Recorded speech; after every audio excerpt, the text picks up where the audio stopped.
G'day, Jarret. How you going, mate? Good, guys. How are you both doing? Doing good. It's good to see you for another week. Indeed. And it's another healthy week for home entertainment, lads. Oh, lay it on us. I have All not right. had a chance to check out anything that's come in this week, so. Well, I actually do have some news, update on last week's news. I mentioned that Rio Bravo and East Eden were coming out. Those dates have been pushed. So Vacation is definitely out. Don't worry, that's in stores now. But the other two have been moved to August 23rd. So it's a major bump, but there is some good news in that they've announced another title that will release on the same day, unless, of course, they delay that to September. But they're releasing Enter the Dragon on 4K Ultra HD. And here's the kicker. I mean, I think as mentioned last week, I wasn't sure if the local Vacation definitely had the Blu-ray with it or not. It does, which means it does have that feature-length documentary. Good news is Enter the Dragon will be 4K and Blu-ray, and the Blu-ray will have all of those special features from the 40th anniversary edition. And the US, they're only getting a 4K release, so they're just getting whatever's on the 4K disc. They're not getting all of those extras. So it's in a weird parallel universe that Australia has won out on some physical media releases from a studio of all things. They have our gratitude.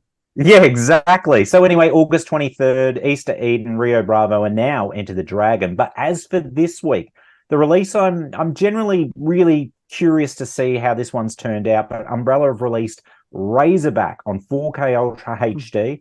It is now, as I believe, the same restoration that was done for the Blu-ray. Obviously, this is in a less compressed 4K, transfer. But the only new special feature that's been added is an audio commentary with Michael and Peter Spierig, the filmmakers responsible for Daybreakers and Undead and Predestination.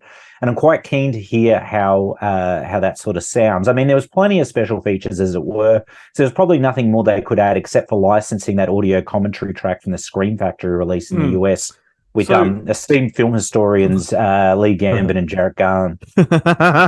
Well, tell me this: what is there a connection between the Spierig brothers in this film, or is it just Aussie horror scribes, talking about another Aussie horror film? Absolutely. They did a similar thing with one of the Korean titles they released where they had Aaron McCann and whoever his collaborative partner is that did Top Knot Detective. Those guys did a guest commentary on one of the releases previous. So I think it's something that they're sort of looking to do. I mean, it has been pretty common practice in the US. You've had Peter Bogdanovich guest on, other commentaries, and I think even Eli Roth. So it's, it's not a new thing, but it is a new thing locally. And I guess it adds something different rather than hearing from the same old. And admittedly, the commentary track that was on the Blu-ray that's been ported to the 4K with Russell Mulcahy and a huge Razorback fan isn't the best listen because Russell Mulcahy doesn't really open up too much, and it also sounds like he's coming off a bender, but I think that was just by 1980s. I've only listened to one of his other commentaries, and that was for Resurrection, and it was a pretty bloody boring, pretty dry, almost like recorded in like brackets and then just stitched together also. That's how it sounds with that Razorback commentary, to be honest. There's long periods of silence, and you're just sort of like, that the guy is trying to get answers out of Russell, and it's not so much Russell not remembering certain things. It's also, I think he's just like, why do we talk about that? Been there, done that. That is the problem with commentaries, with a lot of commentaries and extras, though, is that sometimes the behind the scenes talent is their talent is in a different area. It's not in speaking over their film. Totally. It's generally better when you've got like a writer director doing it, or even a producer, because the producer has such a wealth of information that spans the entire production, and they're pulling the purse strings and everything, whereas a director, not that Russell Mulcahy was a gun for hire because he really went after this project. But, you are talking about him recording a commentary for a film he made, almost 40 years ago. So. Tell me this, before we move on from Razorback, I've not really dived into any of the previous releases as far as special features go. I've watched the films, but not done the special features. Has there been any coverage from the Hey Hey It's Saturday whole debacle put onto these releases? I would love to see stuff on that. No, well, that's the frustrating part, because I know recently Andrew Leavold with his documentary Pub the Movie, they wanted to use the Red Faces skit with Fred Negro, but to license the footage from, the whoever it is, I don't know if it's Channel 9 or whether it's like a separate production company. Summers Carol. Yeah, it was It was outrageous. It was essentially, it was like about $1,000 for every, I don't know, 20 or 30 seconds or something. So they just went no, which is a shame too when you're the talent that's actually there, but you sign waivers and they own everything. So no, unfortunately, but we do cover that on the audio commentary on the Scream Factory release of Razorback. So if you're looking for some more Razorback action, pick up that US release as well as the local 4K. It's a classic moment in Aussie television. Like, it really is something else. Well, I know it is. I know that the ABC charge $15 a second. Oh, wow. There you go. Yeah, exactly. ABC and SBS are the cheapest of the commercial networks. And then you've got Crawfords that don't license to anyone, you know, despite whatever the price. And I did actually hear recently that they have done a re-release of Fortress, the Rachel Ward Fortress, and they haven't really announced it, but it's from a newer scan that they did. They did a scan, I think, in 2019, and they've done a run of like maybe 250 copies, but they haven't actually put it on their product page. No one knows that this is the case. And I think it's also got maybe, you know, a stills gallery and a few other little tidbits. So did you say that's exclusive through Crawford's? That's exclusively through Crawford's. Yeah, there's the US HBO release. No, there's 250 of them. No one knows that it's a new updated version. Of course, it's going to cost you probably $50 or $60 for an SD release. But I'd heard from someone that they released those 250 units to gauge interest in whether it would be worth them doing a Blu-ray. But if no one knows... That's right. No one knows. Oh, maybe that's always been Crawford's thing. They don't tell you what... You maybe every 2 years. Every 2 years, I'll drop onto their website just to see what they've done. And they've got some great stuff. And it's like, well, it's expensive as well. But it's like, I wouldn't have known unless I went directly to that website. That's it. And it almost feels like you're jumping in a time machine when you visit their website, too. It looks like it should be hosted on GeoCities or something. It's just, it's a real door back into time. It's Crawford himself. Another release coming out from Umbrella, the one I'm genuinely excited about, is Kids making its Blu-ray debut. And now it's got a new color grade that's being done by Raw Digital here in Melbourne, which looks nice. I can't wait to check it out, like actually in motion rather than just seeing still, screen grab comparisons. Plus, it's got that feature-length documentary, We Were Once Kids, on there, and a new commentary with Alexandra Helen-Nicholas as well. So that's one release I'm looking forward to picking up on Blu-ray. Mm-hmm. Then another indie that's releasing titles this week, Vivision Entertainment. They've got a couple coming out. They've actually got 3 box sets coming out, the first of which is directed by Walter Hill, which is a pretty amazing box set. And it's even better than what they initially announced for this release, because initially it was a 6-disc Blu-ray movie box set. Now it's actually a 7-disc set, and they've added a 4K UHD to the mix. The driver is in there on 4K UHD as well as Blu-ray. And the beautiful thing is this isn't just a direct port of the UK Studio Canal release. The 4K, sure it is, but the Blu-ray, they've actually got new special features. There's even an interview with Bruce Dern, so it's pretty cool. They've added extras to it. So, if you've already bought the driver, it's probably worth a double dip. But as well as the driver, you've got Ben's favorite, Hard Times, aka the Street Fighter. You've got the Long Riders, which Ben can tell you a bit of trivia about the Long Riders, Ben. Yeah, I can't remember any of the trivia. It's got all the brothers though. That's it. All the brothers. I think it does. It hold the Guinness Book of Records for a movie with the most amount of siblings in it or something of that nature. Yeah, it's 3 Carradines, 2 Keaches, 2 Guests, and 2 Quaid. A partridge in a pear tree. Yeah. So you've also got Extreme Prejudice that's making its local debut in there. Classic Walter Hill, Nick Nolte action. I mean, Michael Ironside's in it, plays an evil prick as per usual. Johnny Handsome. It's a brutal film. The finale is phenomenal. Johnny Handsome, which I only revisited recently on SBS On Demand, and it was a HD print, looked fantastic, as did Mickey Rourke in that era before he'd, less said about that, the better. And then the last title that's in that box set is Broken Trail, which admittedly is one I've not seen. I think it's one of the latter Walter Hills from 2006. But an astonishing box set with heaps of new content and special features.